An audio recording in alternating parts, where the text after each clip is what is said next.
All right.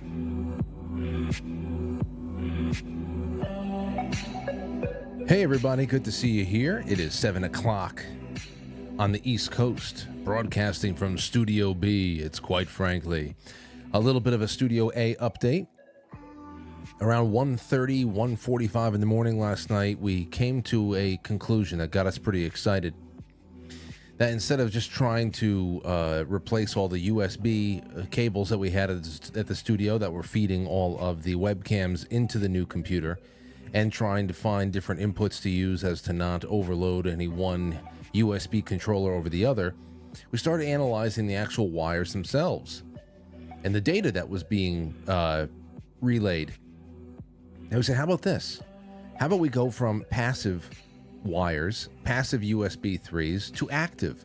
So we got active wires, and we're also feeding it all into a powered USB hub instead of going directly into this computer. That got us pretty excited. And we ran the idea by a couple of very technically inclined friends, and they were also pretty excited about the prospects of that working. So I had to reorder a couple $100 more worth of stuff, and that will be in by tomorrow. And Thursday night, I will complete the 7 to 9 p.m. show, and then I will pack myself up and go to the studio and pull late night over there to try to get that working out with Mike. And then we move on to the next big thing in this year has to offer us. So it's one thing after another, but thankfully, we have Studio B. I'm so happy for that. And everybody just please keep, I know that there are worse things in the world, but please keep Aurora in your prayers tonight. She bonked her head about an hour ago that she was running around the living room. And man, I've never seen a welt pop up that quickly. It was an instantaneous welt. She never lost consciousness. So I don't know how much of this is, if there's a small concussion there or whatever, but man, it was instantaneous. This thing was the size of like 2 striker marbles. And I was able to get it down with some frozen peas, but damn. So we're watching that. And if you just keep her in your nightly intentions, that'd be wonderful.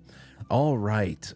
So here's what we got going on tonight. And we have a little bit more time than I thought we would, because now that we had all of that, I ordered all of that technology for Thursday night. I don't have to leave here tonight at 8 o'clock. Like I said, it was going to be a short show. So we have KrisAnne Hall coming on in 5 minutes, and I want to talk to her about what's going on in Texas. In fact, we should just do that right now. Thank you to all the sponsors. Blue Monster Prep above all. On BlueMonsterPrep.com, use promo code Frankly for free shipping. We got a little bit of this, a little bit of that. I'm going to be opening up the Inside Information Hotline, especially in the second half of the show. If you are somebody in the know, it doesn't matter what it is. If you know something's coming, you have seen something from the inside, and you want to get the word out to people, you don't have to use your name. We have a designated hotline opened up for tonight. You can call in, and you can give us some inside information. It could be something that's going on anywhere. Do you work in a deep underground military base? Do you work out there in Montauk? What the hell? What's coming our way? What do you know? What do you say? So the Inside Information Hotline is coming back tonight, and I hope that a few of you get through. All right, with that, we will be right back. Help me, wherever you are, share the show far and wide, and KrisAnne Hall will be on in a flash. Have you any idea how successful censorship is on TV? Don't know the answer? Successful, isn't it?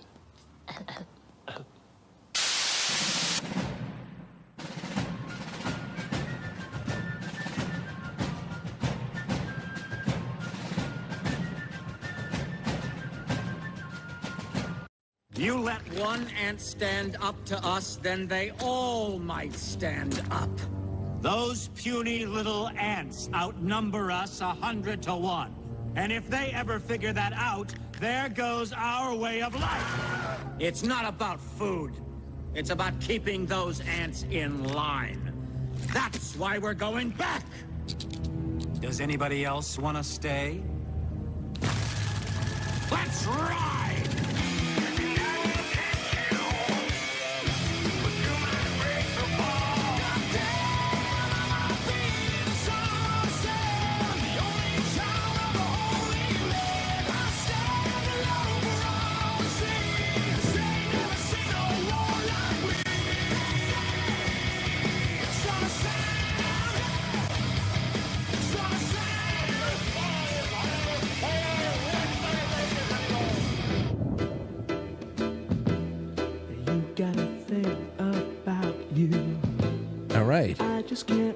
without you. So, ladies and gentlemen, as you know, I love answering your questions, reading your shout-outs, especially the hypothetical questions that can turn an entire show on its head. You can send all of those in through the Super Chats, quite frankly, superchat.com. There's the gold pills on Foxhole and Pilled. There are the Rumble rants. There's the Rockfin tips. I mean, they're always read onto the record. Even if we jump off at the second half, right at the half, they're always read onto the record, and they're always appreciated because they make so much the operation go. So thank you for being a part of it in advance. Thank you so much. All right, so just to set the table before we bring on KrisAnne Hall, who's already hanging out in the lobby, we've got this. It's a little bit of a, you've probably seen it all over the place, but it's from Business Insider, syndicated by MSN. And the first one up is, here it is. Boom. Supreme Court Justices Roberts and Coney Barrett. Oh boy. They split with conservatives to give Biden a border win. They cleared the way for federal agents to cut through barbed wire that Texas put up along the southern border. Justices John Roberts and Amy Coney Barrett, who I'm so embarrassed for ever having been excited about, sided with the court's 3 liberals in the 5-4 decision. It's a huge win for the Biden administration in his border fight with Texas. The thing, just the writing, the way that they have to write about it, because it's just what it is now. This is the Biden administration. This is the federal government's fight, the border fight with Texas. Not the international invasion party, waves of foreigners that are streaming over the border. Their fight with Texas for trying feebly to stop it. My gosh. So I just want to talk about this because, and let me just say, as KrisAnne joins us tonight, KrisAnne knows the time of day. All right. She knows what adversaries we are up against, how long they've been at it, and how precarious our situation is. But it doesn't mean that situations like these they shouldn't be made into teachable moments about, what is real in a constitutional sense, in a historical sense, just so that there's a little bit more outside of the gut feeling of, hey, a government facilitating an invasion of its own country, of its own territory, I should say. That just doesn't feel right. There's something off there. Even if they say, well, we just want the borders open so we can properly process these people. Process them? There's no responsibility to process them. There's a responsibility to repel them. So, yeah, it doesn't take anything more than a little bit of a connection to your gut to know that something is not right there. But yeah, that's what I want to talk about a little bit tonight, because there is the question about what is real and what's nonsense, and then there's the question about where do we go from here, and what the hell a judge does anyway. KrisAnne, do you hear me?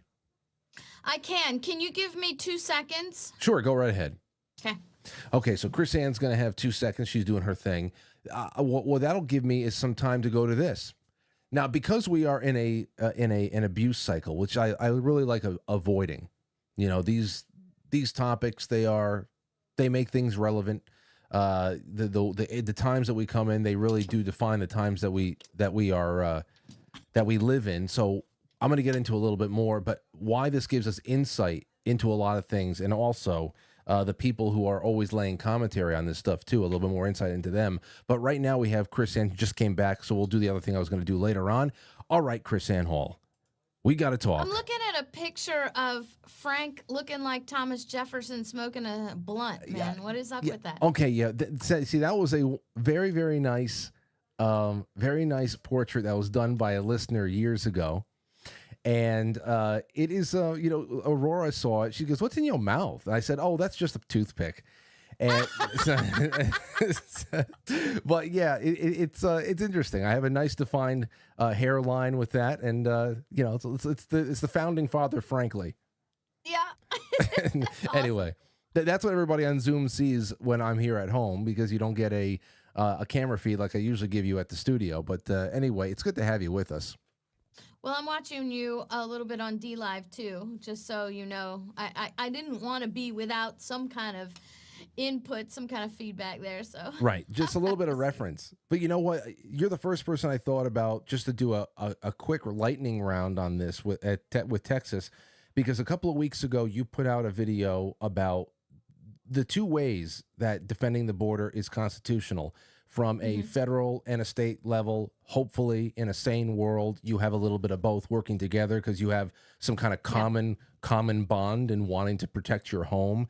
But, you know, I shared funny that, right? I know. I put that in rotation on the network. I tweeted it out, the Telegram. I shared it with friends and all that stuff. Before we get into what happened right now, can you put this into a nutshell?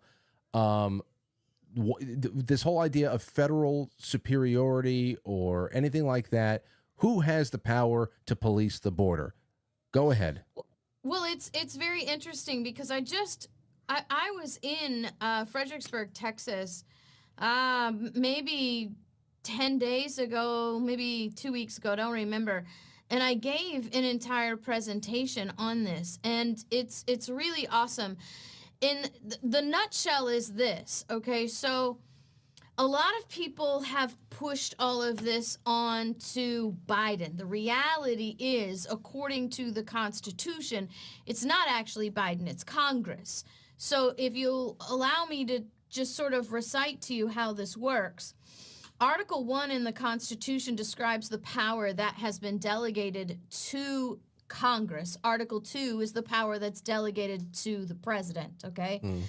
And if you look at Article 2, you'll notice there's very little autonomous power delegated to the President of the United States. And one of the greatest misconceptions that we have is that the President of the United States works almost continually, eternally as the commander-in-chief, when that's not true at all.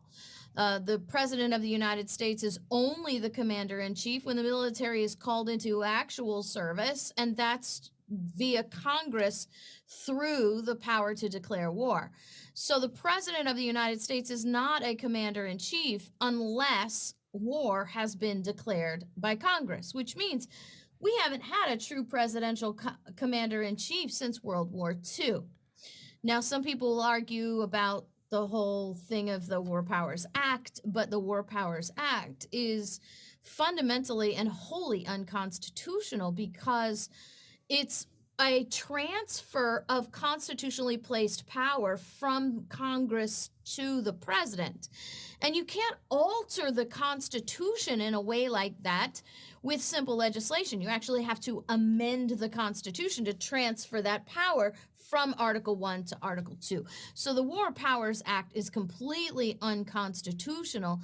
And if the states wanted to, they could simply refuse to ignore any operation of the president outside the declaration of war, or any operation of the president. Refuse to obey, you mean? Yeah, they can refuse to obey. Absolutely, okay. Because it's not a legitimate power. I mean, our founders were, I'm gonna just read you a couple quotes. Alexander Hamilton said, "No legislative act, therefore contrary to the Constitution, can be valid." I mean, I don't know if you get any simpler than that. James Wilson said, "The power of the Constitution predominates, and anything, therefore, that shall be enacted by Congress, contrary thereto, will not have the force of law." So this is all part of presentations that I give as I go across the United States. It's all outlined in my book, Sovereign Duty. And in our award-winning documentary, I love saying that, our award-winning documentary, Non-Compliant, which you can watch at no cost at noncompliantmovie.com. But anyway, so the authority of the states to engage in peaceful noncompliance is one of the most powerful checks and balances, and that's where this comes in, right? So under Article 1, Section 8, Clause 15, the Congress, remember Article 1 is the Congress, to provide for calling forth the militia to execute the laws of the Union, suppress insurrections, and repel invasions. Article 1, did you catch that? Congress has been delegated the authority by the states to call up the militias, which at this case, present day, is the military and an unconstitutional application of the National Guard. Congress, under Article 1, Section 8, Clause 15's duty is to repel invasions, not Biden. So I want to be very clear about that. It's Congress that's not doing the job for repelling the invasions in here. So what Congress should do is pass a resolution, pass a law, pass a directive to the President of the United States. Hey, we're being invaded. Go execute that law. That's why the president is called the executive branch. His job is to execute the laws created by Congress. Congress would say, hey, we're being invaded. The problem, then the duty of the president would be to execute that law and to defend the borders from invasion. The Article 4, Section 4 says, the United States shall guarantee to every state in this union a republican form of government and shall protect each of them against invasion. Okay, so we understand that Congress is supposed to call up the forces to repel the invasion, and then the government, the United States, which is three branches. This is very important to understand. The United States government is three branches: Congress, President, Judiciary, right? All three branches are supposed to work in concert under Article 4, Section 4 to protect them against invasion. So once Congress passes the legislation that tells the president, Article 2, to go and be the commander-in-chief at the border, then the judiciary is supposed to act in line, yes, to repel invasions, right? So Article 1, Section 8, Clause 14 says, Article 1, Congress is to make the rules for the government and regulation of the land and naval forces. It's Congress that rules over the military unless there's a declaration of war. Article 1, Section 8, Clause 12, to raise and support armies. Congress. Now watch this. This is Article 4, Section 7 of the Texas Constitution. The governor shall be the commander-in-chief of the military forces of the state, except when they're called into actual service by Congress of the United States. He shall have the power to call forth the militia to execute the laws of the states and to repel invasions. You see, the Texas Constitution and the U.S. Constitution do not conflict. They actually work together. So you have Congress, the U.S. Congress, whose power is and duty is to call up the military under Article 4, Article 1, Section 8, and through Article 4, Section 4, protect these states from invasion. There is a concurrent and equal and oftentimes superior authority of the governor through the Texas Constitution to raise up the forces of Texas to secure and repel invasion. Now watch this. This is a couple things that people don't really think about, right? Number one, the federal government is refusing to call it an invasion, right? This is not an invasion. All right. Guess what? If it's not an invasion, then you have no authority at the Texas border, and all the authority of the Texas border falls to Texas.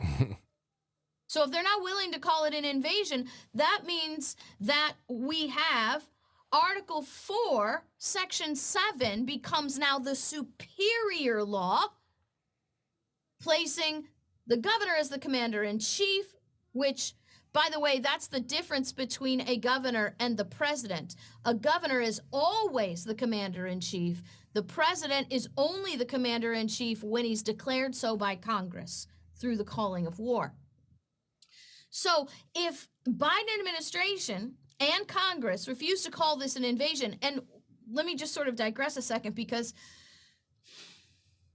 I get really irritated at all these congressmen who run around and do all their grandstanding and their sound biting and their feigned frustration at President Biden.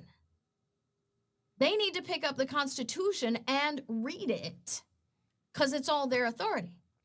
Now, the second thing that I want to talk about has to do with the Supreme Court of the United States. Okay? So we know by Article 4, Section 4, the United States must work in concert to repel invasion.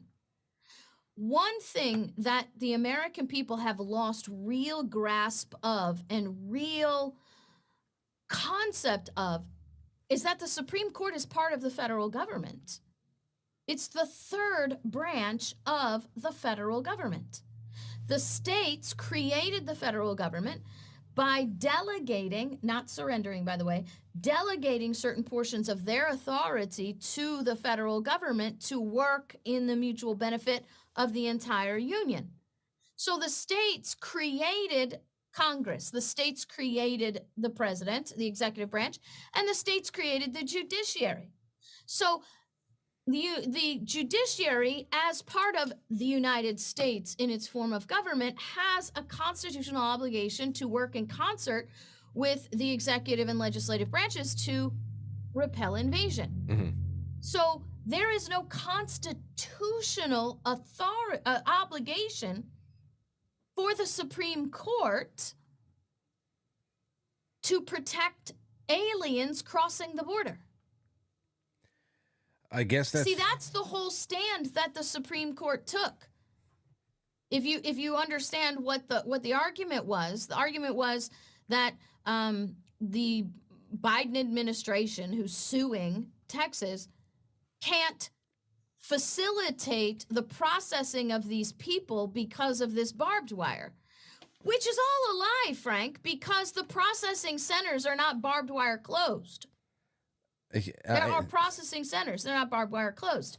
But the Supreme Court, and I love it when they say that Roberts and Barrett, the conservatives, sided with the liberals. That's not even a true statement. Roberts is a liberal. Roberts has always been a liberal. And I sort of cringe, and I'm sorry. I know you love me, Frank, and I know you'll still love me. But I told everybody Barrett was not who she said she was during the nomination hearings. She was always a wolf in sheep clothing, always. And I told people, she's not a constitutionalist. Oh, once I heard you say it, then I was like, oh, okay. It gave me pause because prior to that, we're like, oh, this is going to be interesting. And then I said, oh, that's all the propaganda, man. Well, I mean, we're seeing it, right? You know, and here's what it comes down. So you've laid out how Texas is pretty much doing exactly what it's supposed to do, and that, and they say that they're going to defy the opinion of the court, which I hope that they do. Now let me jump in here, Frank, because I have one more thing to tell you about that. Go ahead. Because that's actually Texas's job to defy the court in this situation. James Madison, whom we refer to as the father of the Constitution, wrote in 1800. He said, if the decisions of the judiciary be raised above the authority of the states, dangerous powers not delegated may not only be usurped and executed by other departments, but the judicial department also may exercise or sanction dangerous powers beyond the grant of the Constitution. Consequently, Madison says, the ultimate right of the states to judge whether the Constitution has been dangerously violated must extend to violations by one delegated authority as well as by another, by the judiciary as well as by the executive or the legislative. You see, the states are the higher power because they're the creators, they're the authors of the Constitution, they're the creators of the federal government. And Madison, once again, is reminding us there are three branches: legislative, executive, and judiciary, all created by the states, and the states are the ultimate check and balance on all three branches when they don't follow the Constitution. Okay, so then let me just ask you about judges then in general. I understand that if there is a property dispute, intellectual or otherwise, whatever, just anything that needs media, I understand the need for mediation. I understand arbitration fairly enough, contracts and all that stuff. But when it comes to judges, and I see what's going on here, I sometimes I ask myself, why judges at all? You bring them in to be a third party who's supposed to apply law as written that's been passed by duly elected legislature.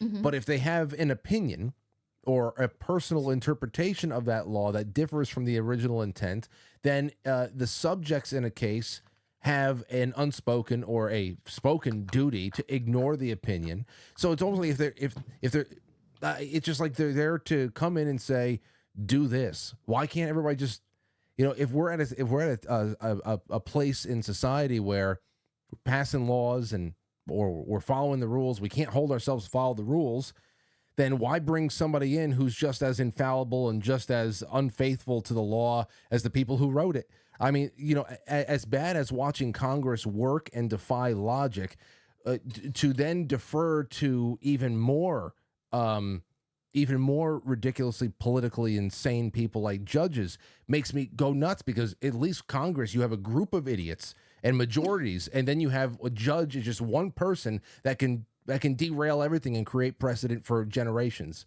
It's like, well, what you're talking about really is, oh my gosh, there's so much to unpack there.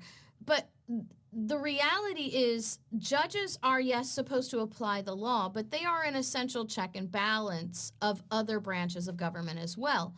The judges are not there to interpret the Constitution as the Joseph Story cult members try to teach everybody and have taught everybody since 1830. There's no truth in that. The judges are not the arbiters of what's constitutional, of the Constitution, right? A judge's duty is to take the law as a picture and see if you want to, like a pegboard, right, with certain shapes. Does this law fit into the constitutional whole? Right. If the law does not fit into the constitutional whole, you're supposed to throw the law. And that's part of the check and balance that the judiciary has. Our problem is since 1830, the object of the judiciary has morphed under this doctrine of judicial supremacy that's supported by a doctrine of federal supremacy, right? That the judiciary is unquestionable and unchallengeable. And then you mentioned that word precedent, right? That somehow precedent becomes law itself. We hear it all the time. For a long time, we heard Roe v. Wade is the law of the land. Well, no, it's not. Roe v. Wade was a Supreme Court opinion. It was never a piece of federal legislation. And even if it were a piece of federal legislation, as Wilson and Hamilton told us, hate Hamilton all you want, but as the biggest government guy there, he fought for a more limited government than what we have. So under those two men and everybody else who ratified the Constitution for that matter, the idea that the judiciary is the supreme law and creates law is unconstitutional, because only the legislative body can create law. If the legislative body creates a law that legalizes abortion at the federal level, it's unconstitutional because we didn't delegate that authority to the federal government to make those kind of laws. And so the judiciary has a very valuable role. The problem is that we've been teaching the role of the judiciary wrong since 1830. You're right, they are mediators at the local level, but they're also an essential check and balance when they're working properly, which is why at the federal level now, right? At the federal level, that's why Madison said, look, we fully comprehend the possibility of a judiciary becoming corrupt. Yeah, and there we are. And if nobody thinks they didn't comprehend that, then they don't know history, because their history was ripe with the judiciary partnering with the king to become an oligarchy. But that's what we've created now. We've created a Supreme Court in which Americans actually believe that an oligarchy of 5 creates an unchallengeable, absolutely incontestable law of the land. That's exactly why I asked, because it's not so much the written reason or the codified reason for the judiciary for existing and what their function is. It's a matter of what are they today, and what do we have to look forward to as them being that arbiter of the constitutional questions and law and practice and all that stuff. If it's just one side that is going on attack for their ideology, and the other side, I actually think that President Trump said this the other day. I thought it was a really a fine diagnosis of the issue. He said he was talking about judges, and he said that one side goes on attack constantly for their cause and their party, and then the other side overcompensates to want to show how unbiased they are, to actually continue to give victories where they are not warranted, to be able to show that, I'm not being influenced by the people who appointed me. And it's and the people who suffer are us. That's the real thing. And it just seems to be just like the main driving trait of the whole culture of judges, and it makes us all seem disgusting, especially when you look at some districts that are worse than others, like DC, and makes you wonder if we're ever going to get even, I don't know, minimally on track. When I see MSN, when I see a headline like this, when they say this is a huge win, to your point, for the Biden administration. Huge win for the Biden administration, I guess, to the point that is, the figurehead right now of a larger operation in its border fight with Texas. The fact that this is a border fight between the federal government and one border state that is trying to do something reasonable out there instead of a group effort to repel an invasion is just very disturbing. It's very disturbing. It's disturbing. You actually made 2 very valid points, right? So, and I want to reach back to one that you made earlier about the judges being of the same corrupt population. Well, that's never going to change. We're a culture of people. We're a society of people. That's who we are. It's why James Madison said that if men were angels, we wouldn't need government. But if men were governed by angels, we wouldn't need checks and balances. So the checks and balances are essential, and the judiciary is essential in those checks and balances. But it's a cultural problem that allows for the degradation of the morality within those entities, within those checks and balances, within those agencies. And I think that's why Bastiat's The Law is an absolute essential read for every human being on this planet. So we need to, and that's one of the first things that I instruct my students. They have to leave. I mean, I'm teaching Intro to Government, and in the second week, these are people that have never had any government class before in their life at the college that I teach at. And in the second week, we're reading Bastiat because it's that essential, right? And the problem here is this: the culture and the education, they go hand in hand. You can't separate them. And we've been taught the wrong things for a very long time. And I want to sort of pull your memory back to the judicial nomination hearings, right? Think in your mind, what was the conversation? We don't need a liberal judge. We need a conservative judge. And we need Trump to put forward a conservative judge. And the Democrats want a liberal judge. Guess what? Those are both. Conservative judges and liberal judges are both titles of activist judges. We don't need liberal judges. We don't need conservative judges. We need constitutional ones. And unfortunately, because as a society, we go marketing, we got our little grocery shop going through the grocery store. Let's go find our aisle with the conservative judges, and we want to pull those from the nominee shelf.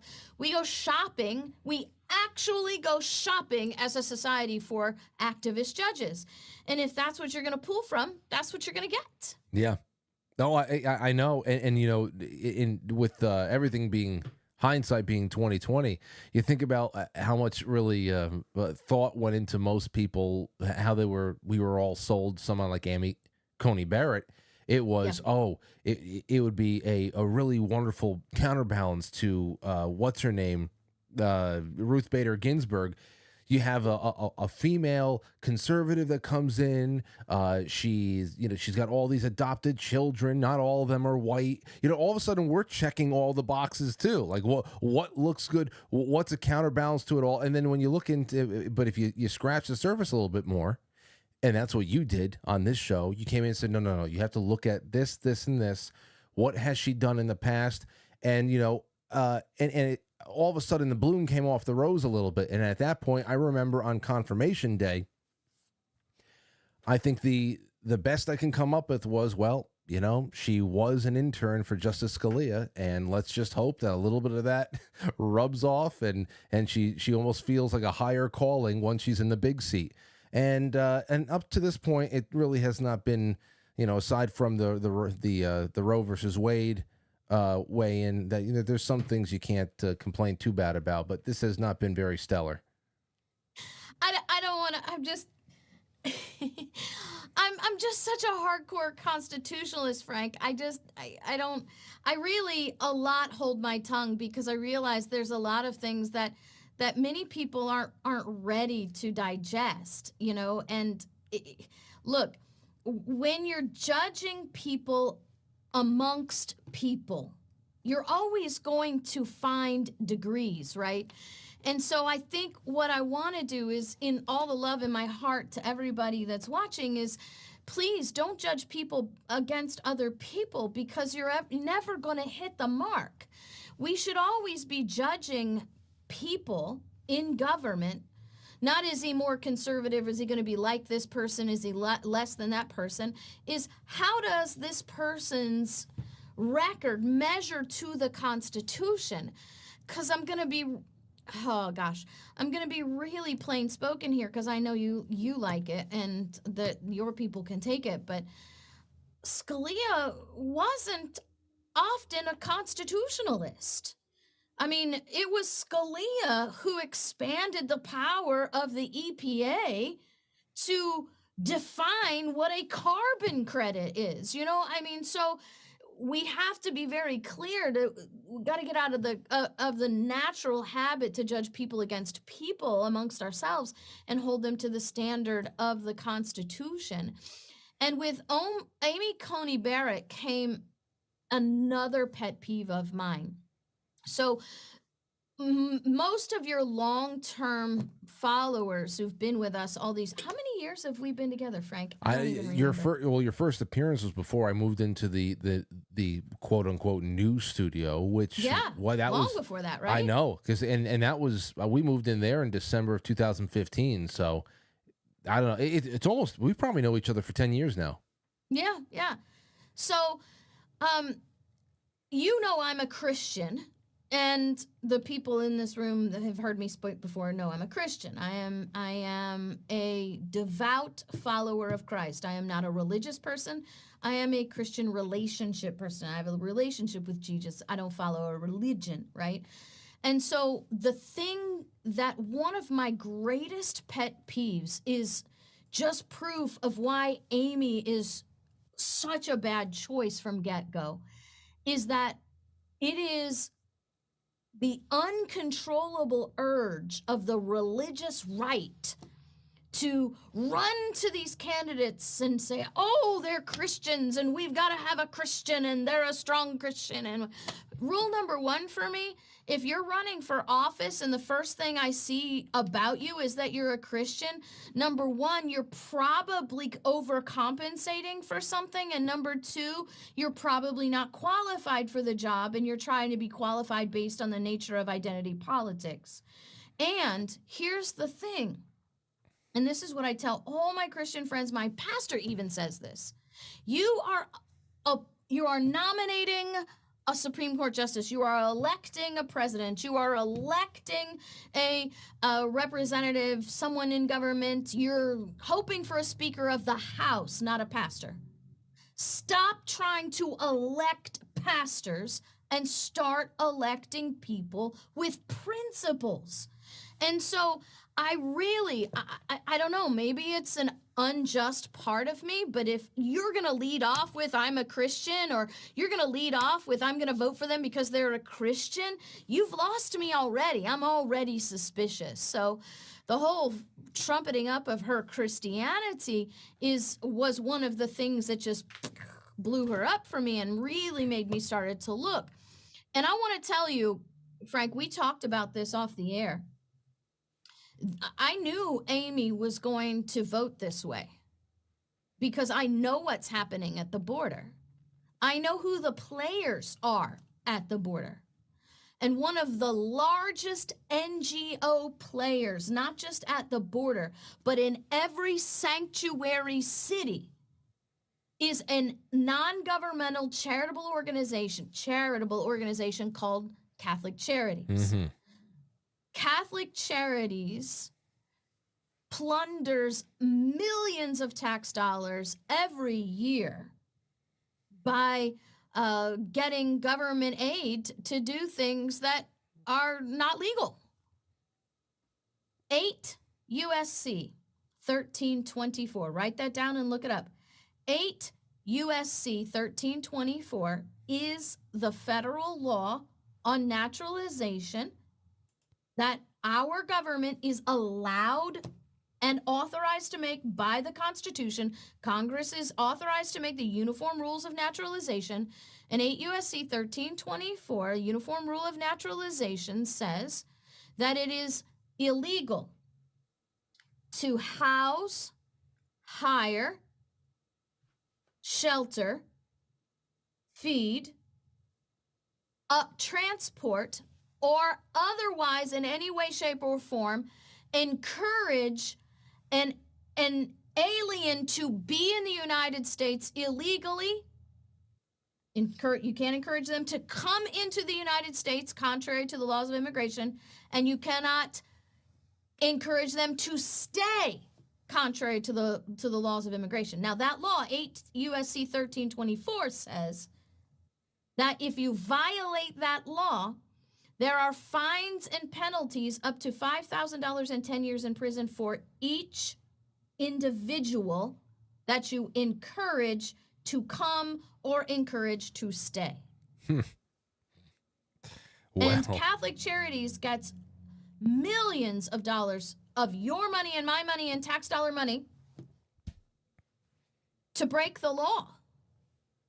Yep. And they're down there breaking the law, getting rich off of it. And Amy Coney Barrett is indebted to them. Indebted to them from their lobbyists and their financial support and who she is. And that was all tied up in her Christian religion.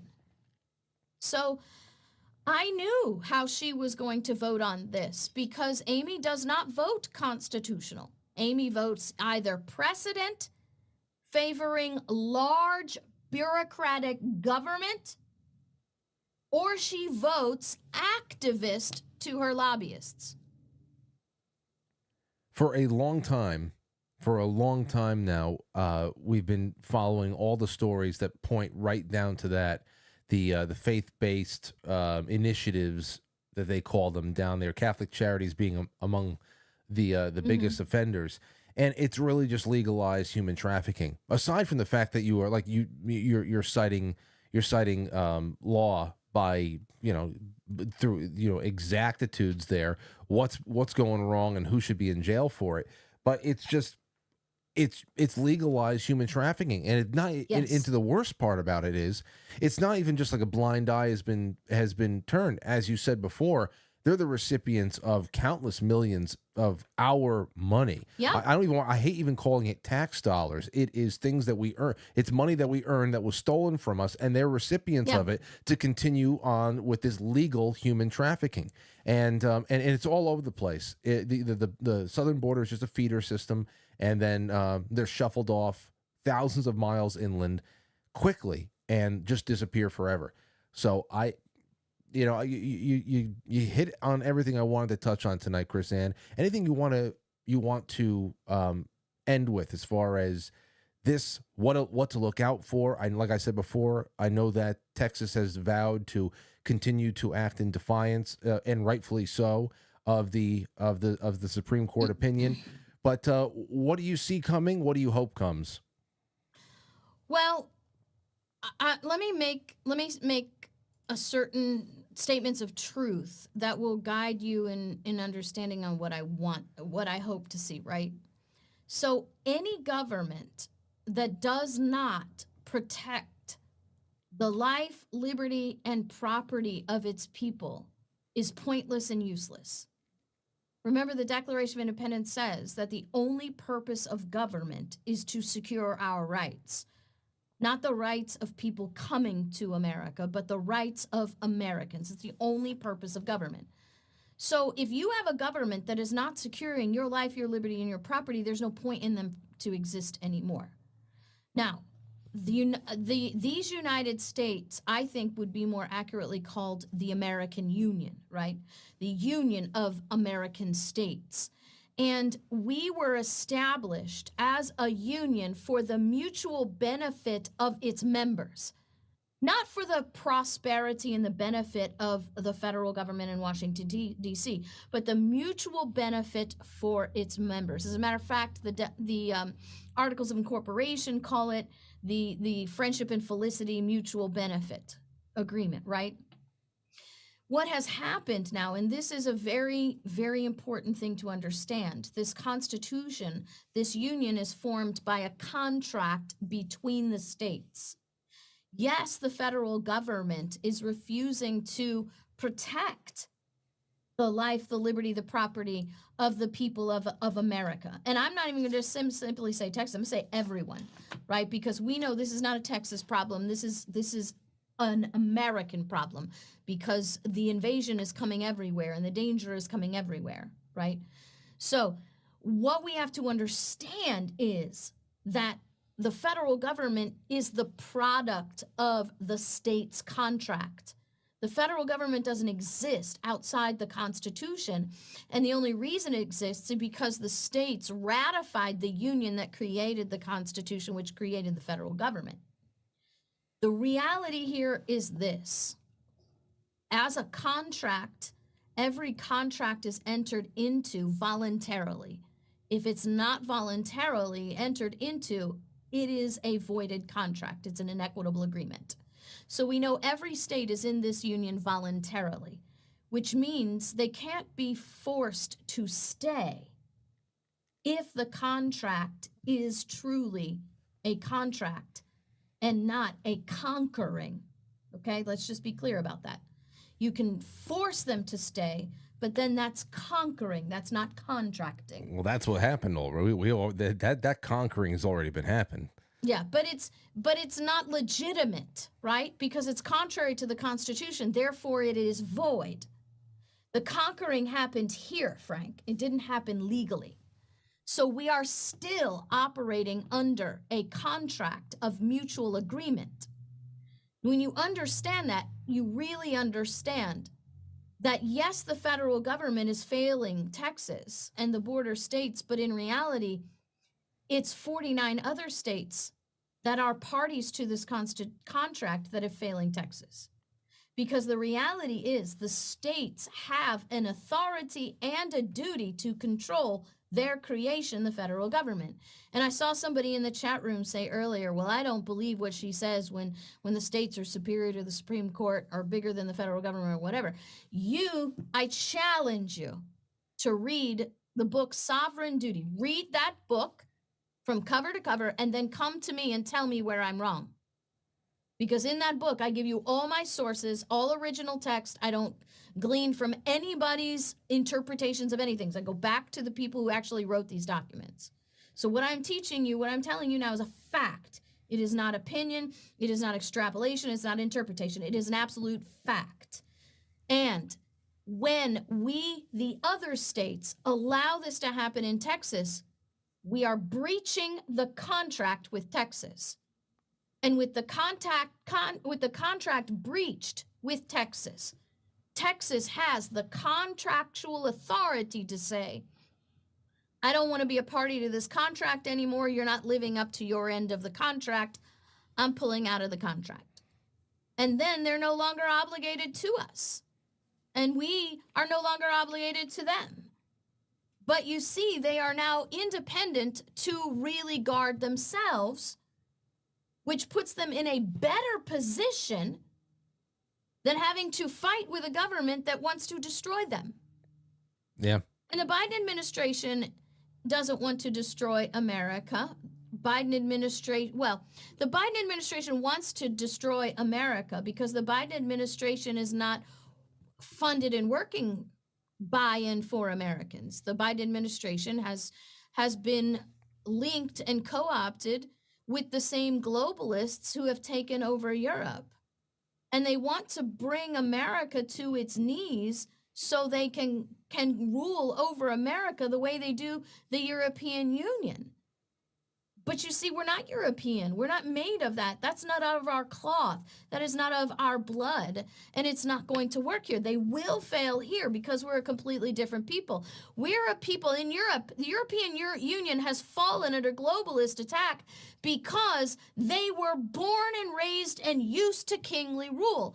Americans are not only not used to kingly rule, we threw off kingly rule, made a declaration against kingly rule. It's not in our DNA, so they can't win with us. They might get bits and pieces of these socialist enclaves, but they'll never get all of us.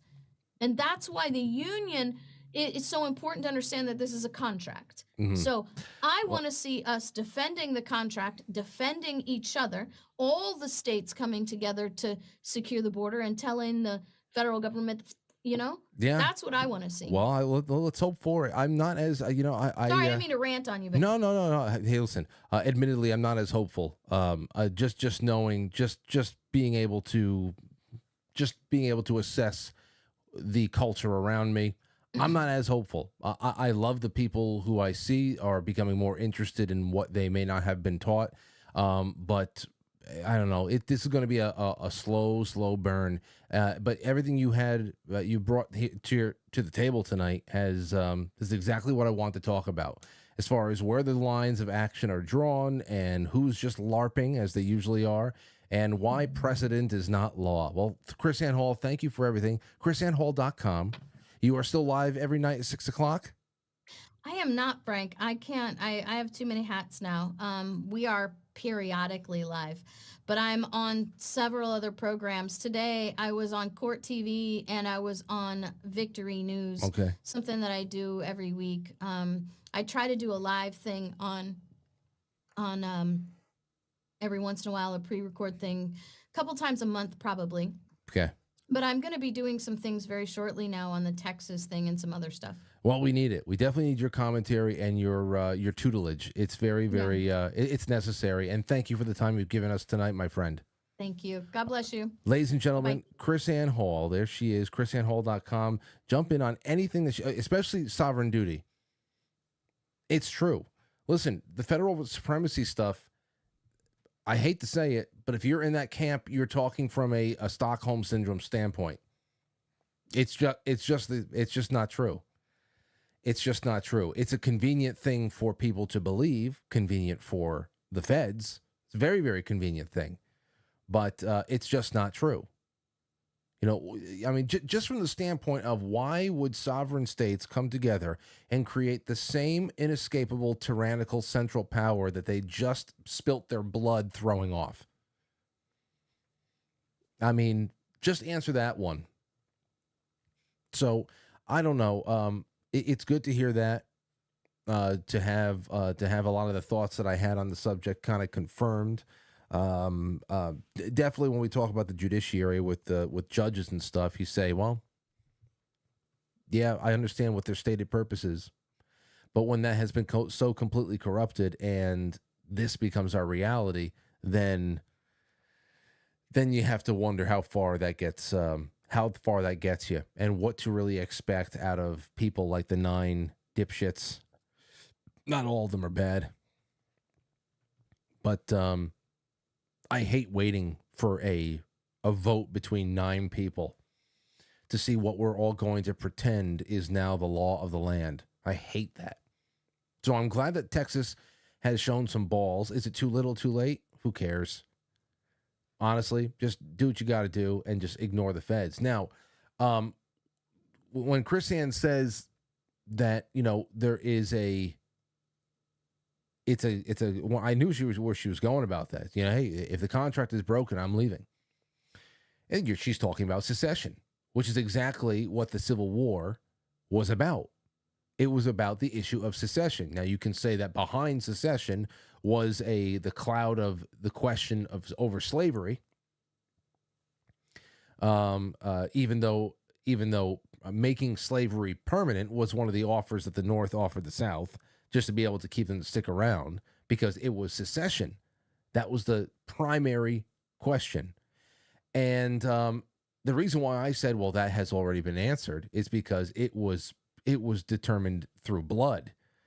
And now it has become one of those things where whether you're a Republican or a Democrat, you sit around and you throw Civil War references at each other all day, and you're all concluding the same thing, but you just want to be able to make sure that your opponent is on the wrong side of the war this time. That's all it is, even though the war itself was completely misunderstood. And the terrible result of that war is that we truly have been disconnected from our original purpose. Okay? And it wasn't to be slavers, human slavers for the simpletons. People who can only think about slavery constantly. Talk about Stockholm syndrome. So that's just one of those things. So I'm totally down. Peacefully walking away from the negotiating table is a check. We spoke about that a couple of weeks ago when this whole thing came up again with slavery and the Civil War and Nikki Haley not being able to say the right thing fast enough for all the losers out there. The SJWs on the right and the left. So we talked about that. It's questions that have been answered over time and have been drilled into what is now tradition of bad behavior and mistakes that are made out of tradition now and precedent. Never law and culture and history. It's just precedent and bad habits. That's what it all is. And over time, when people are able to build $1 trillion or trillions of dollars of business on top of those bad habits and those norms and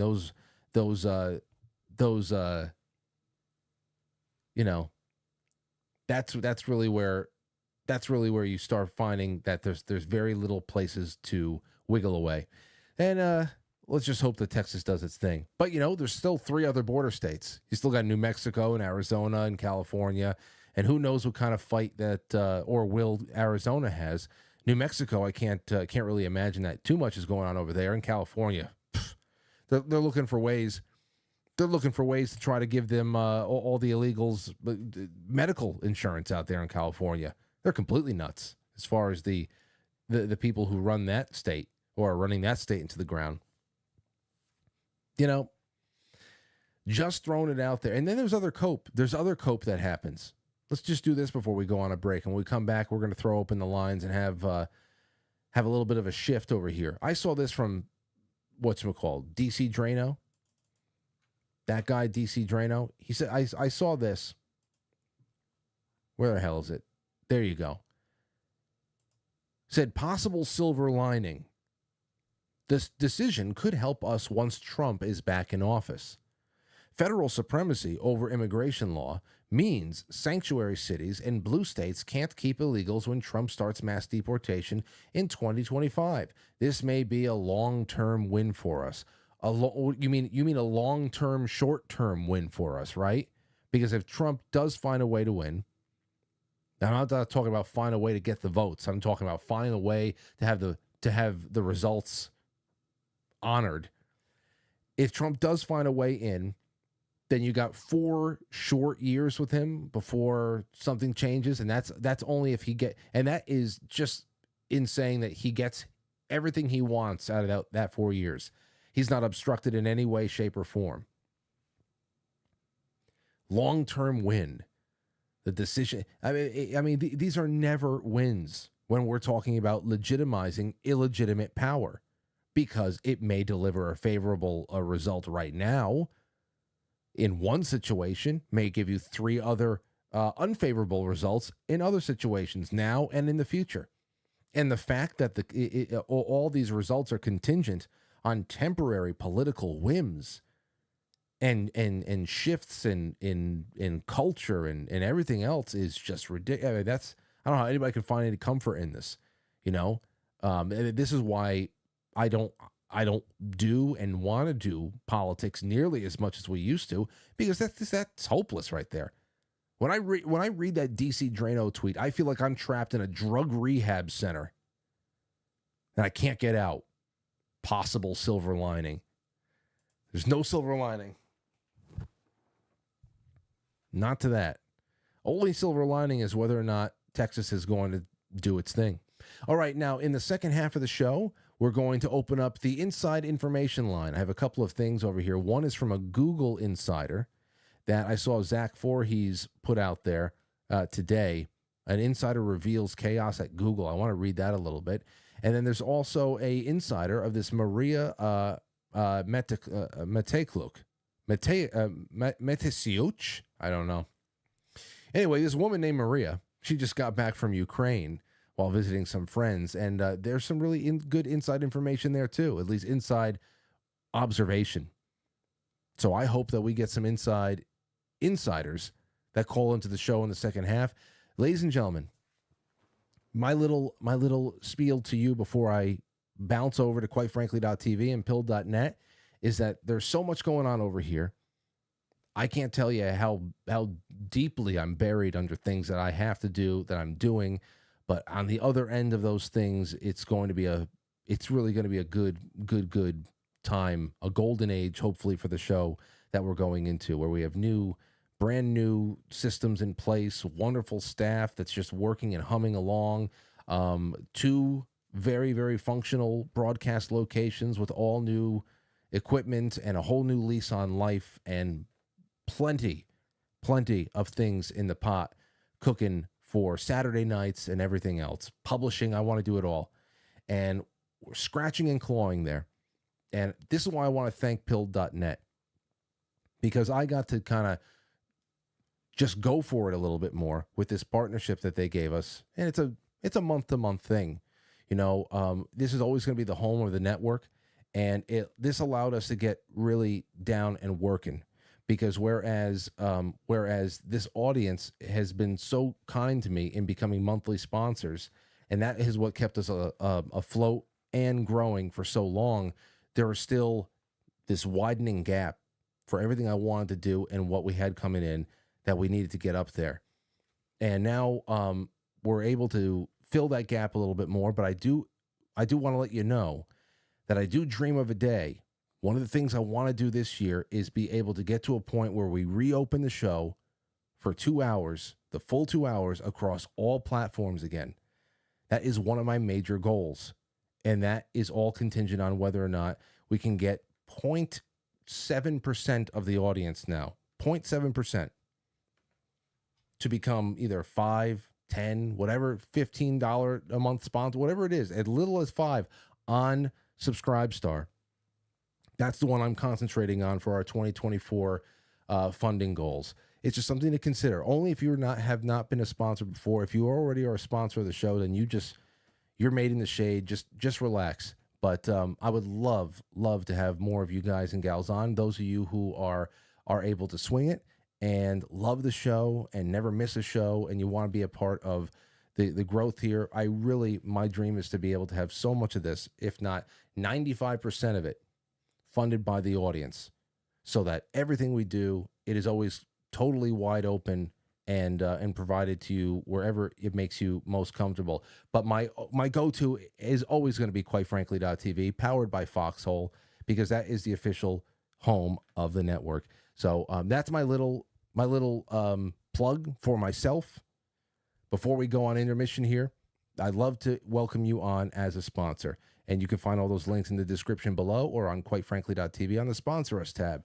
All right, we will be right back with your calls and so much more. Thanks again to KrisAnne Hall. Don't go anywhere. The rest of the show is available exclusively at pilled.net. Follow the link in the description of the episode, get signed up, it's that easy. Or head on over to quitefrankly.tv, just press play. No paywalls, no censorship, no strings attached. So head on over, quitefrankly.tv, powered by Foxhole, and pilled.net.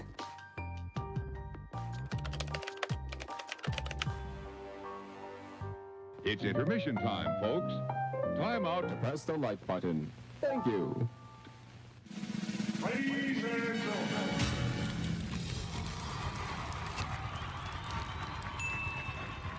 Welcome to Intermission. We'll be right back.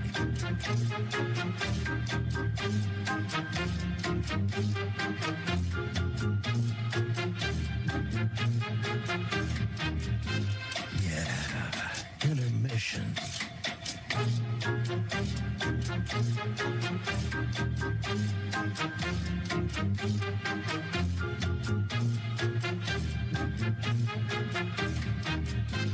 Yeah, Intermission.